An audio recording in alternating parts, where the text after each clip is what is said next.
The smell of lake water and old pine was my sanctuary, a sacred blend that had greeted me every summer since I was 6 years old. The creak of the screen door, the feel of sun-warmed cedar under bare feet, the distant cry of a loon. These were the sensations of my soul at rest. I was on my knees, coaxing a stubborn ember in the stone fireplace into a proper flame, the first chill of an Adirondack autumn whispering through the chinked logs. This wasn't just a property, it was the last untouched piece of my grandmother, a vault of memories where time moved slower and the world made sense. The roar of an overtuned engine shattered the peace, a vulgar, mechanical snarl that didn't belong on our quiet gravel lane. Gravel spit like gunshot against the undercarriage of a vehicle driving with aggressive purpose. I looked up from the hearth, my hand tightening on the iron poker.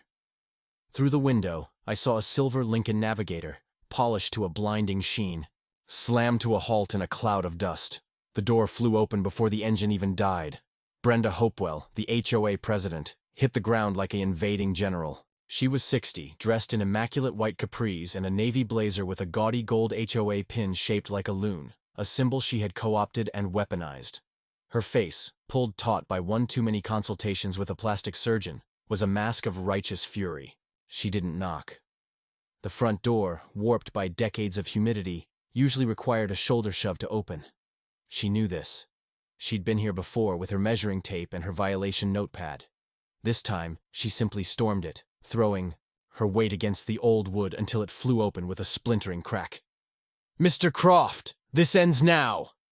Her voice was a nasal shriek, echoing in the single-room cabin. She brandished a thick sheaf of papers like a prosecutor presenting damning evidence to a jury. I rose slowly, the poker still in my hand, not as a threat, but as an anchor to the reality she was violently disrupting. "Brenda, we have a meeting, scheduled for Thursday. You're trespassing." "Trespassing?" She barked a laugh that held no humor. "I am the law on this lake, and this," she waved the papers at the room, at me. "This squatter's den is an illegal structure. I'm here to post the final notice. You have 72 hours to vacate before we commence demolition." The words were so absurd, so catastrophic, they momentarily stole the air from the room. Demolition of my grandmother's cabin. The fireplace behind me seemed to grow cold. I could feel the rough grain of the pine floorboards beneath my socks, the familiar groove near the hearth my grandfather had worn over 50 years of summers. This was her endgame. It wasn't about the unapproved compost bin or the native wildflowers she deemed unkempt.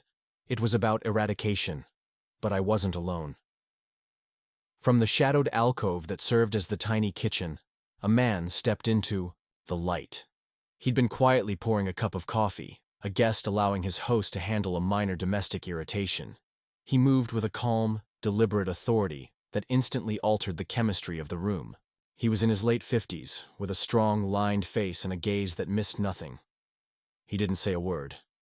He simply stood there, holding his mug, his presence an unspoken rebuke to her theatrics. Brenda's eyes, narrowed in triumph, flicked toward him, and then they widened. The blood drained from her expertly contoured cheeks.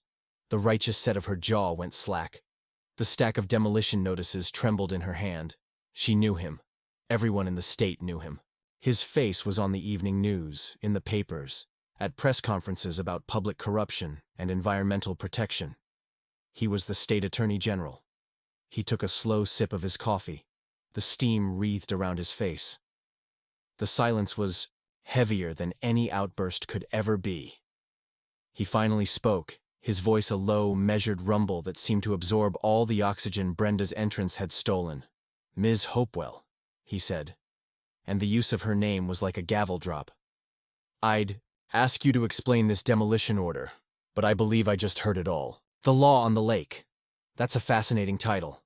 One I'd be very interested to explore the origins of." 3 seconds. That's all it took for her empire of petty tyranny to begin its irreversible collapse. The look on her face, a perfect cocktail of sheer, unadulterated terror and world-ending humiliation, was a thumbnail worth 1,000,000 clicks. But to understand the seismic satisfaction of that moment, you have to rewind. You have to understand how a quiet man who just wanted to be left alone with his memories was pushed into a war he never asked for. It started, as it always does with people like Brenda, with a letter, not an email. A physical, cream-colored, linen weave piece of stationery, embossed with the Golden Loon HOA logo. It arrived 6 months ago, on the first day of spring. The scent of thawing earth and budding lilacs was in the air, and I'd just finished unwrapping the cabin from its winter shutters. "Dear Mr. Croft," it began, in a font that felt unnecessarily formal. "It has come to the attention of the Architectural Review Committee that the aforementioned property is in violation of Covenant 12B, subsection 4, Maintenance of Natural Shoreline Aesthetics. The alleged crime? I had stacked a half-cord of firewood against the side of the cabin, under the eaves where it had been stacked for half a century, to season for the following winter. The letter deemed it an unsightly lumber pile that detracted from the pristine visual harmony of the community. A fine of $150 was assessed, with an additional $50 per day until the violation was remedied. I laughed. It was so petty, so stupid, I assumed it was a mistake. I called the number on the letterhead. Brenda answered. "There's no mistake. Mr. Croft," she said, her voice syrup-sweet and laced with condescension. "The covenants are very clear. We pride ourselves on a certain standard here at Silver Lake. We can't have the place looking like, well, like a lumberyard. It's firewood, Brenda. For the fireplace.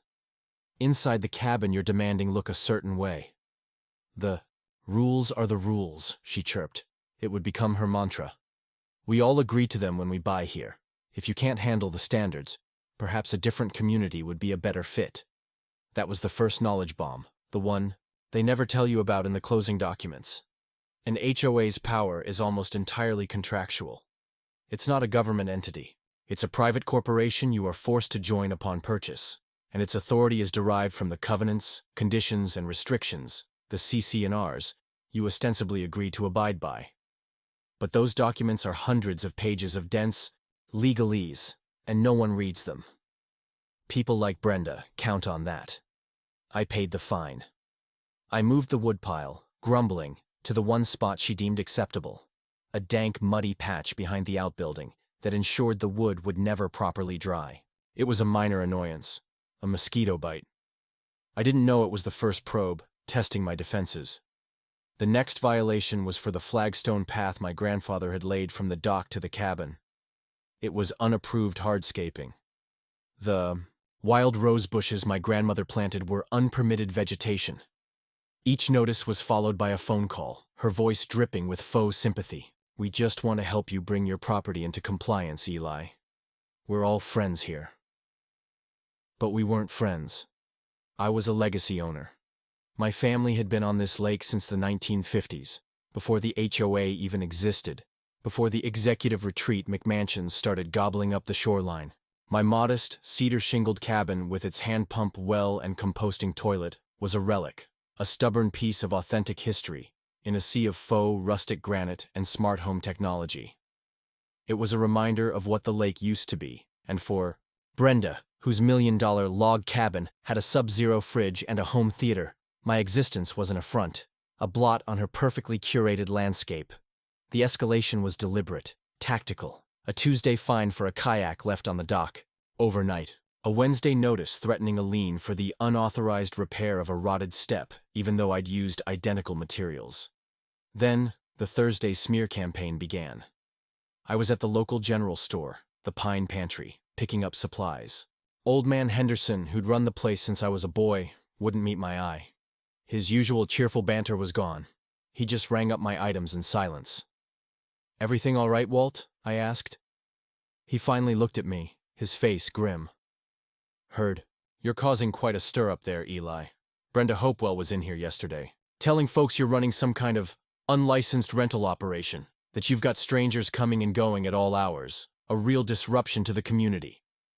The anger that flushed through me was so hot and sudden I saw spots.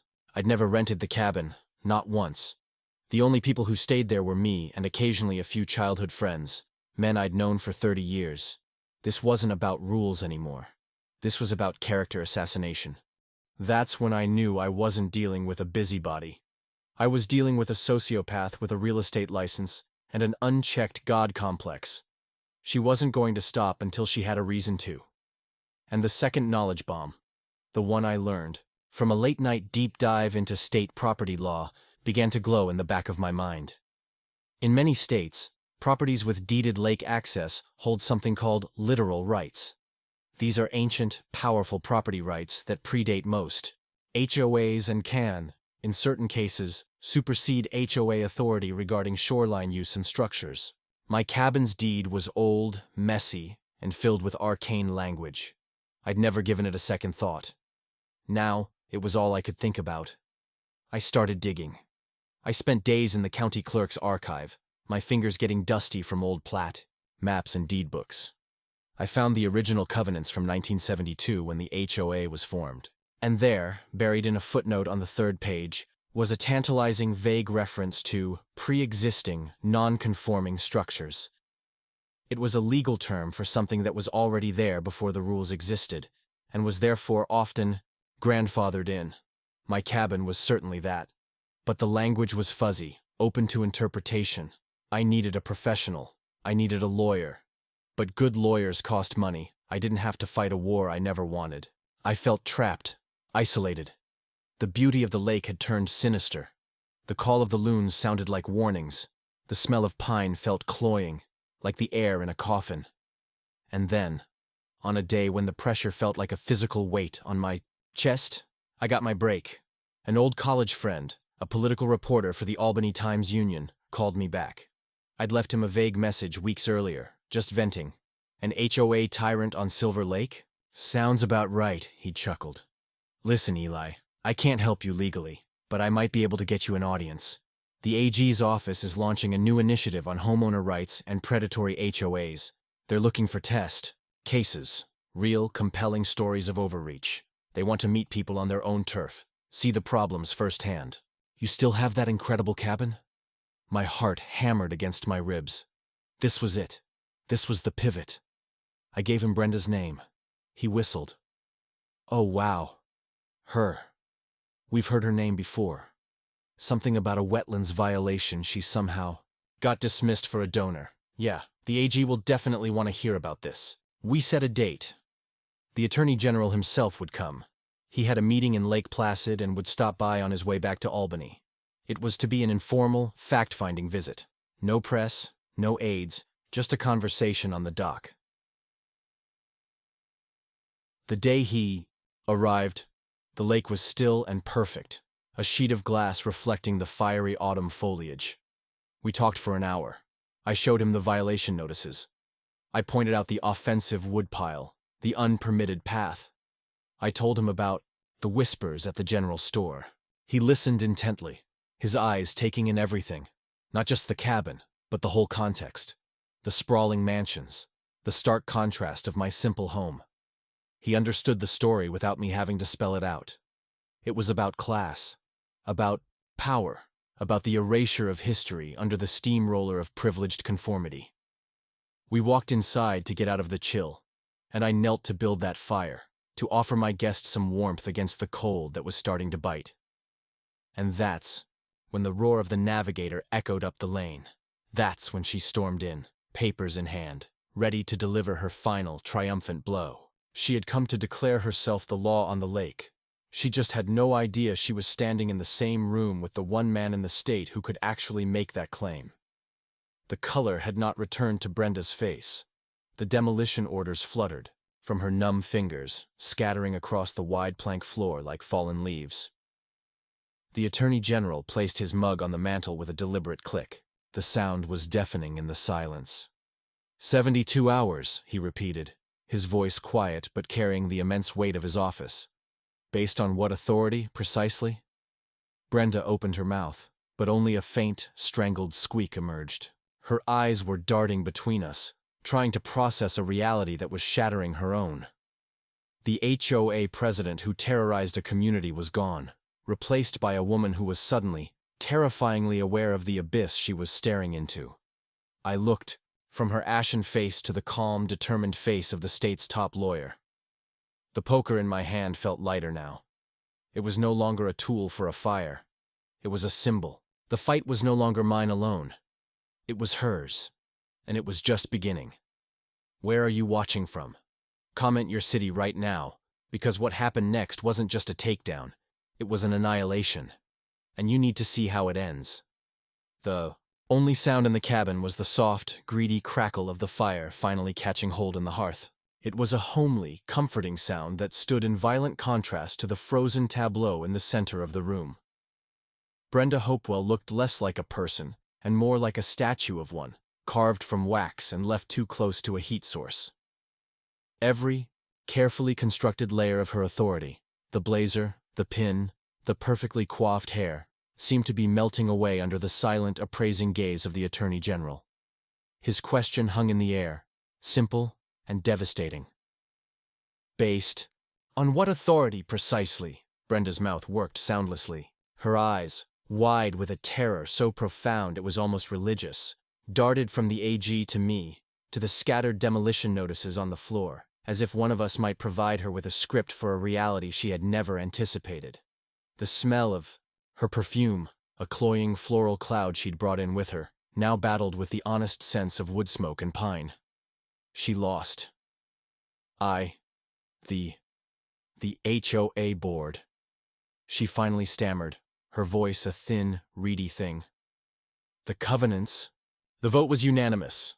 The Attorney General, whose name was Robert Valence, didn't move. He didn't need to. His stillness was a weapon. A unanimous vote to demolish a dwelling that, according to the county registrar, has stood on this lot since 1953, based on a covenant established in 1972. He let that math hang in the air, for a beat. I'd be very interested to see the meeting minutes for that vote, the public notice postings, the specific covenant clause you're invoking that allows for the summary demolition of grandfathered private property without due process. Each term, public notice, due process, was a hammer blow. Brenda flinched. She had never operated in a world where words had real, legal weight. Her world was one of petty threats and social leverage. This was different. This was the ocean meeting a pond. The structure is... It's unsafe, she blurted out, a desperate, flailing excuse, a danger to the community. The roofing material is non-compliant. The foundation is compromised. I couldn't help it. A dry, humorless laugh escaped me. The foundation is fieldstone, Brenda. Laid by my grandfather and his brothers. It's outlasted 3 of your houses down the lake. The third knowledge bomb, the one that truly breaks HOA boards, flashed in my mind. HOAs often claim authority under maintenance or safety clauses, but they almost never have the legal power to conduct independent structural inspections or condemn a property. That power resides solely with the municipal building inspector or county code enforcement. She was bluffing. And she was bluffing against the highest-ranking law enforcement officer in the state. A faint, sickly smile touched Valence's lips. It never reached his eyes. I'll be sure to have the state's chief building inspector come up and take a look himself. Next week. I'm certain he'd appreciate your expert assessment, Ms. Hopewell. The threat was velvet-wrapped, steel. Brenda looked like she might be sick. The illusion was shattered. The fear of God, or at least of a sprawling state investigation, was upon her. She took a stumbling step backward, her heel catching on one of her own demolition notices. She didn't even look down. Her eyes were locked on Valence. I see there's been a misunderstanding, she whispered, the words ash in her mouth. I'll take this back to the board for reconsideration. You do that, Valence said, his voice dropping to a conversational tone that was somehow more terrifying than his official one. And while you're at it, have your attorney send over all HOA financial records, meeting minutes, and violation histories for the last 10 years. My office will be in touch with a formal subpoena. Consider this a friendly heads-up. It was a death sentence. The blood drained from her face completely, leaving her a ghastly powdered mannequin. She turned without another word, fumbled for the door handle, and fled. The sound of the navigator's engine roaring to life was less an announcement of departure and more a scream of panic. Gravel sprayed as she sped away, leaving a cloud of dust and the utter silence of her defeat. I let out a breath I didn't realize I'd been holding. The iron poker was slick in my hand.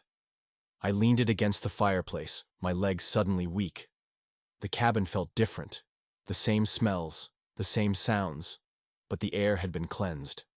The haunting was over. Valance picked up his coffee mug. "I believe I owe you a new door jamb," he said, a genuine weary smile finally reaching his eyes. "I believe you just paid for a new one 10 times over," I said, my voice hoarse. He nodded, looking out the window at the tranquil lake. "People like her. They create their own gravity field of injustice. They can't help themselves, and eventually they attract a larger planet." He turned back to me. "We're going to need to talk. A lot.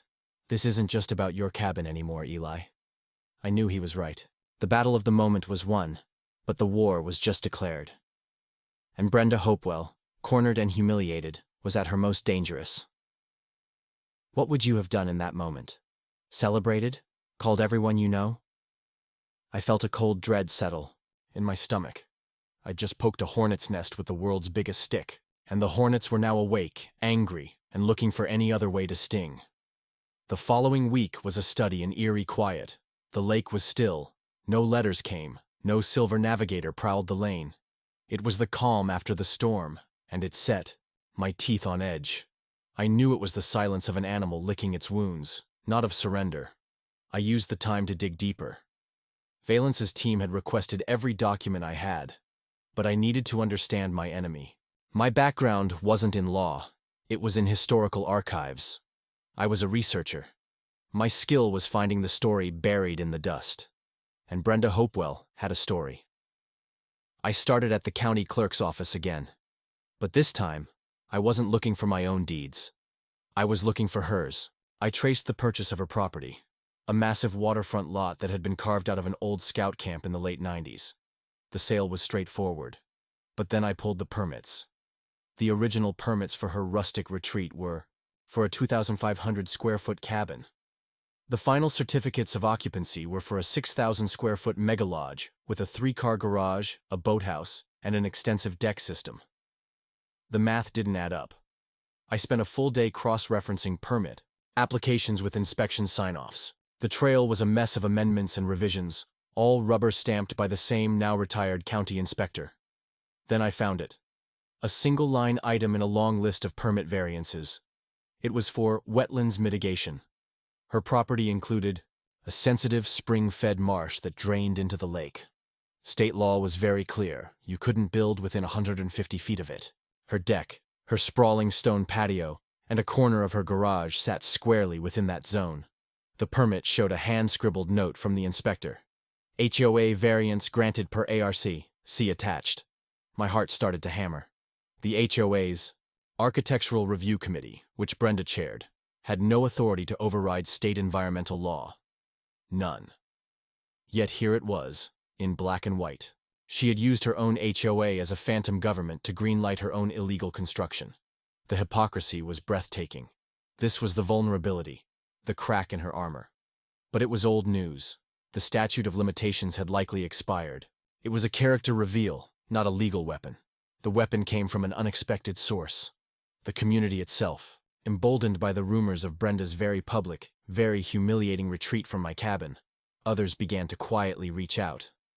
It started with Walt Henderson at the Pine Pantry. As I was buying coffee, he slid my change across the counter and held onto it for a second, making eye contact. "Heard Brenda got her tail feathers trimmed," he muttered, barely moving his lips. "'Bout time. She tried to fine me last year for the eyesore of my vintage gas pumps, said they lowered property values." He nodded toward the 2 beautiful, restored antique pumps out front, the pride of his store. "Told her they were on the National Register. She didn't care." Then came the Millers, an elderly couple 3 coves over. I found a note tucked under my wiper blade one. "Morning. We heard you're fighting. So are we. They're trying to foreclose on our lot over a disputed $500 fine for a non-compliant shed roof. The shed came with the house in 1982. Can you help?" The stories poured in.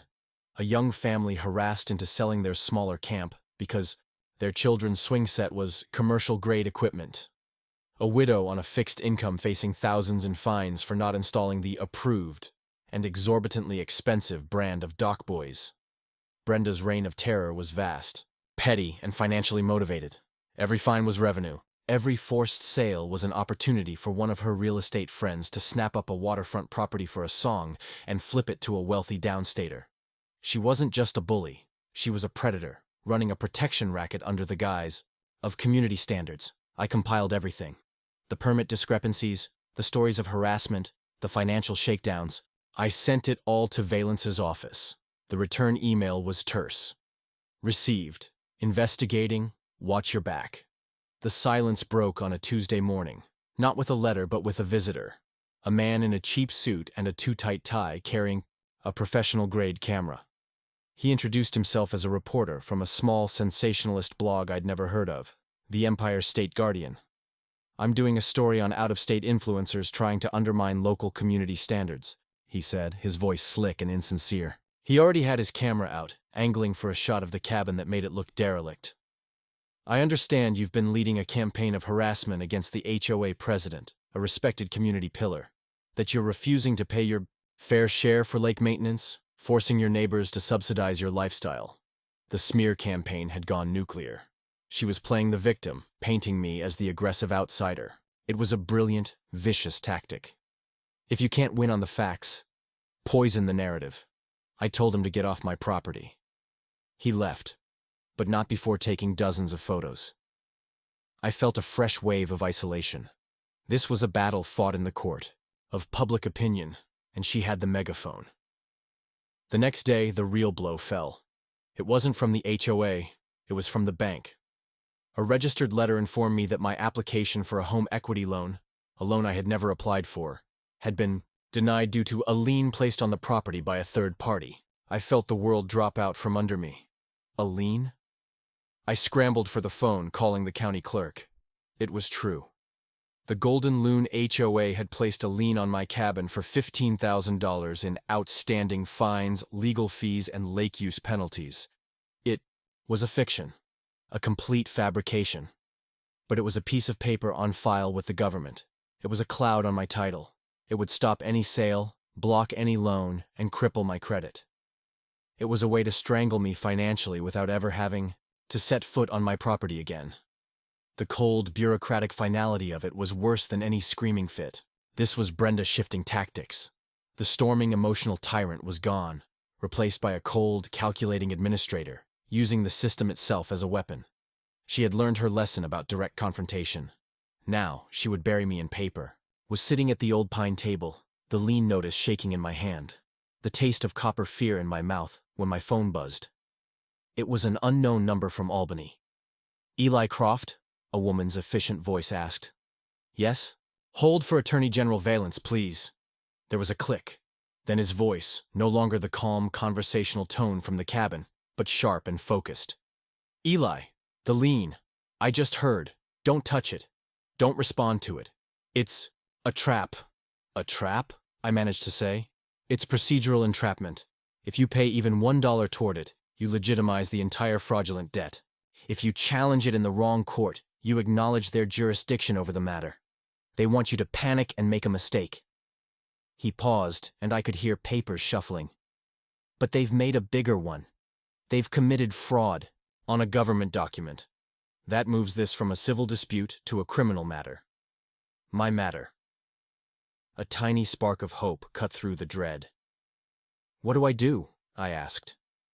"Nothing," he said, his voice cold and hard. "You do absolutely nothing. Let them think they've won. Let them get comfortable. My investigators are already pulling the financials of the HOA's operating account and its reserve fund. Brenda's personal accounts, too. We're also looking at the books for her realty company." He let that hang for a moment. People who commit one kind of fraud usually commit others. They get sloppy. He was quiet for a moment. "Are you prepared for this, Eli? It's going to get ugly. They will come at you harder, in ways we can't predict." I looked around the cabin, at my grandmother's rocking chair by the fire, at the faded photo of my grandfather on the dock, holding a huge trout and grinning. This was worth any fight. This was everything. "I'm ready," I said, and my voice was steadier than I felt. "Good," he said. "Then just hold on.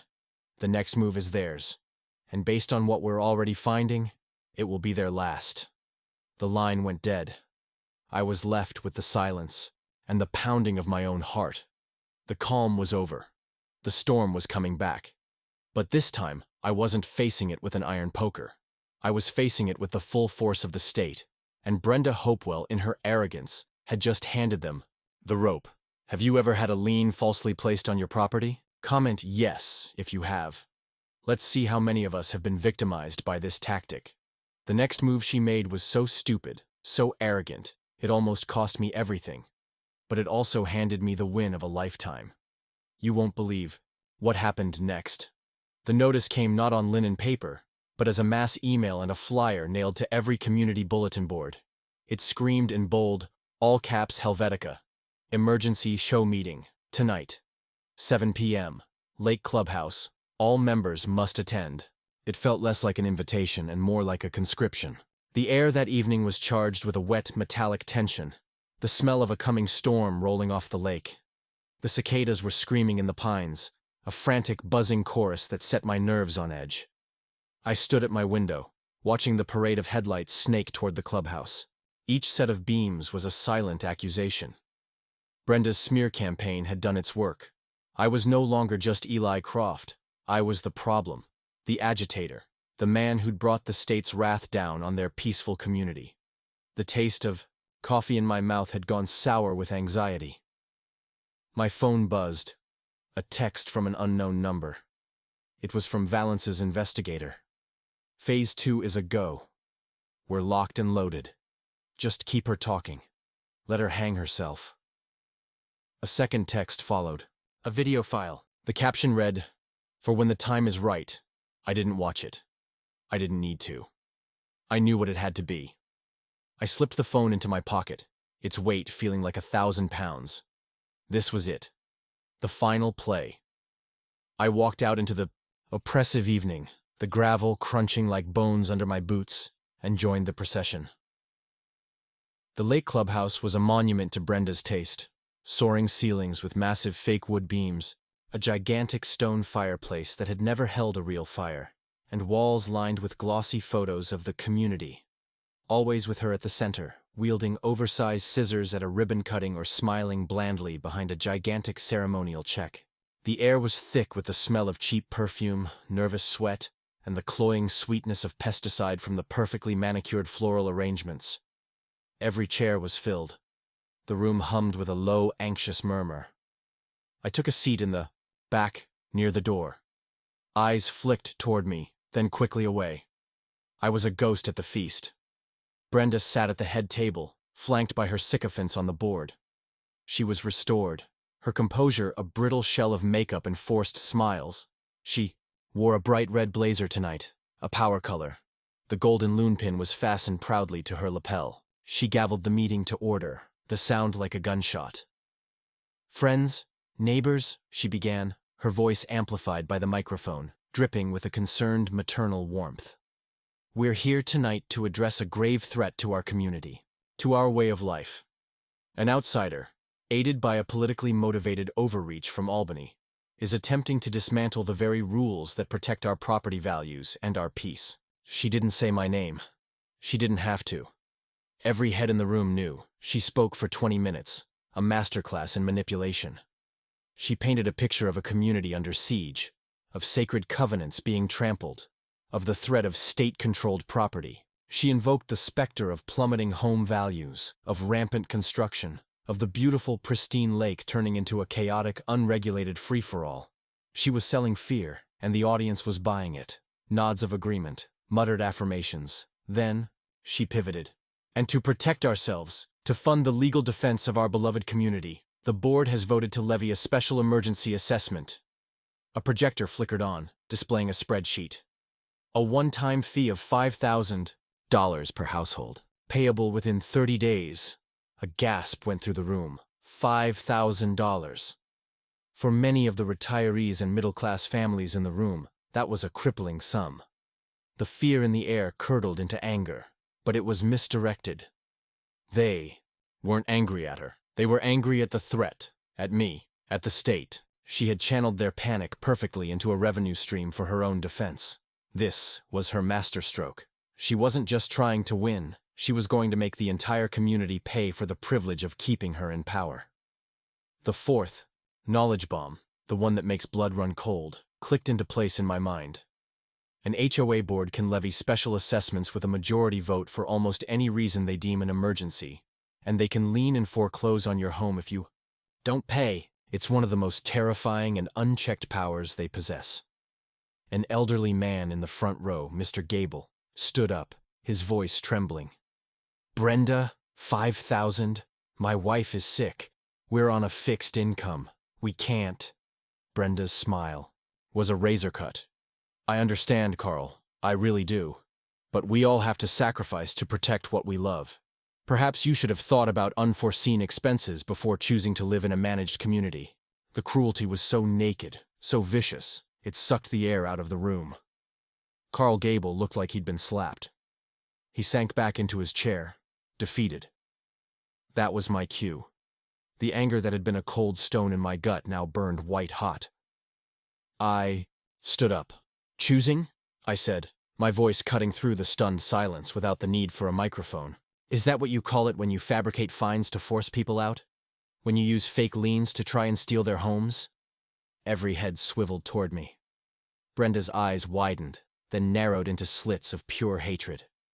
"Mr. Croft, you are out of order. This is not your— You placed a $15,000 lien on my property for fines that don't exist," I said, walking slowly down the center aisle. The room was frozen. "You did it to silence me, but you made one mistake. You committed fraud on a government document. That's not an HOA violation, Brenda. That's a felony." She slammed her gavel. "Security, remove him." A burly man in a cheap security uniform started toward me. I didn't even look at him. "And this emergency assessment?" I continued, raising my voice. "It's not for a legal defense.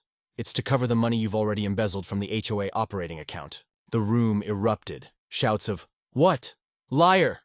Let him speak!"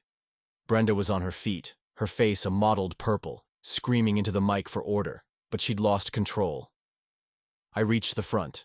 I turned to face the community, my back to a sputtering, furious Brenda. "How many of you have ever actually seen an audited financial statement?" I asked. Silence. "How many of you wonder why the dues keep going up but the road repairs never happen? Why the lake maintenance fund is always empty?" I had them. The doubt was there. A seed she had planted with her own arrogance, and I was watering it. "He's lying," Brenda shrieked. "This is slander. I'll sue him for everything he's worth." "You won't get the chance," a new voice boomed from the back of the room. All heads turned. Standing in the doorway, flanked by two state troopers in crisp uniforms, was Attorney General Robert Valance. He held a thick file in his hand. The room went dead quiet. The only sound was the frantic buzz of the cicadas outside.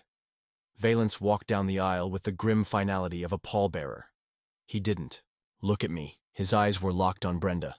"Brenda Hopewell," he said, his voice cold and clear, echoing in the silent, stunned room. "My office has been investigating the financial practices of the Golden Loon HOA. We have found evidence of systematic embezzlement, wire fraud, and the filing of fraudulent liens." He dropped the file onto the table in front of her. The sound was like a judge's gavel. "We also have evidence you used your position on the HOA board to grant yourself zoning variances that violated state environmental law, then attempted to conceal it." He turned to address the room. "And this emergency assessment? It's a desperate attempt to cover a $200,000 shortfall in the accounts before your annual audit next month. The fifth and final knowledge bomb, the one that dissolves an HOA's power forever, detonated in the room. When an HOA board member commits fraud or embezzlement, they are not protected by the corporation. They can be sued personally, and the HOA itself can be placed into receivership by the courts, effectively dissolving the current board and its authority. The room exploded. People were on their feet, yelling, shaking their fists. Not at me anymore. At her. Brenda was backing away, her hands up as if warding off a ghost. This is a witch hunt. A political hit job. They have no proof." Valance nodded to one of the troopers, who pulled out a tablet. He tapped the screen, and my phone buzzed in my pocket. It was time. "You're right, Brenda," I said, pulling out my phone. "They might not have proof, but you know who does? Your landscaper. The one you stiffed on that big wetlands mitigation job because you said the HOA funds were tight. I found the video file and hit play. Holding my phone aloft, he had some interesting things to say about the envelope of cash you gave him to look the other way when he poured concrete into a protected marsh. The video played on my small screen, but the audio echoed in the hall. A man in a work shirt, his face blurred but his voice clear and angry. Yeah, she paid me cash. Told me to just pour the foundation footings and forget the permit. Said the HOA was the law out here and she was the HOA. It was over. The last pillar of her lies crumbled to dust. Brenda Hopewell didn't say another word. The fight drained out of her completely, leaving behind a hollow, broken woman. The state trooper stepped forward and gently guided her hands behind her back. The click of the handcuffs was the loudest sound I've ever heard. It echoed through the silent clubhouse, a sound of absolute, final justice. As she was led out, her head bowed, the red blazer looking absurdly festive, the room remained silent for a long moment. Then, one person began to clap. It was old Carl Gable. Then another joined him, and another. It wasn't a celebration. It was a release, a catharsis. The sound was thunderous. Valence put a hand on my shoulder. It's done, he said. But it wasn't. Not quite. In the weeks that followed, the Golden Loon HOA was placed into receivership. The liens against my property and others were voided. The fraudulent fines were wiped clean. A new board was elected. Its first act to slash the budget and demand a full, transparent audit. The reign of terror was over. But on the first day of true spring, I found one last task to complete. I drove to the local garden center and bought 2 rose bushes. Grandma's favorite variety, a deep, velvety crimson. I brought them back to the cabin, to the spot where her old ones had been ripped out by a previous board for being non-compliant. The earth was soft and rich. The smell of fresh soil and lake air was the smell of renewal. As I dug, my hands sinking into the cool, dark earth, I felt a closure I hadn't known I needed. Each thud of the shovel was a beat in a new rhythm, a quieter, peaceful rhythm. I planted the roses right where they belonged. There were no letters, no fines. Just the sun on my back, the loons calling on the water, and the simple, profound right to put a piece of beauty back into my own world. The cabin is quiet now. The only sounds are the wind in the pines, the crackle of the fire, and the memories that are no longer under siege. They are free, and so am I. This was never just about a cabin. It was about the fundamental right to a place of your own, a refuge, a home. If you believe that no one, not an HOA, not a corrupt board president, no one is above the law, then hit subscribe. Share this story. Tag a friend who's fighting their own battle, because the more light we shine into these dark corners, the harder it is for the tyrants to hide. Your story could be next. Tell me your HOA horror story in the comments below. Let's build a community of our own, right here. A community where the only covenant is justice.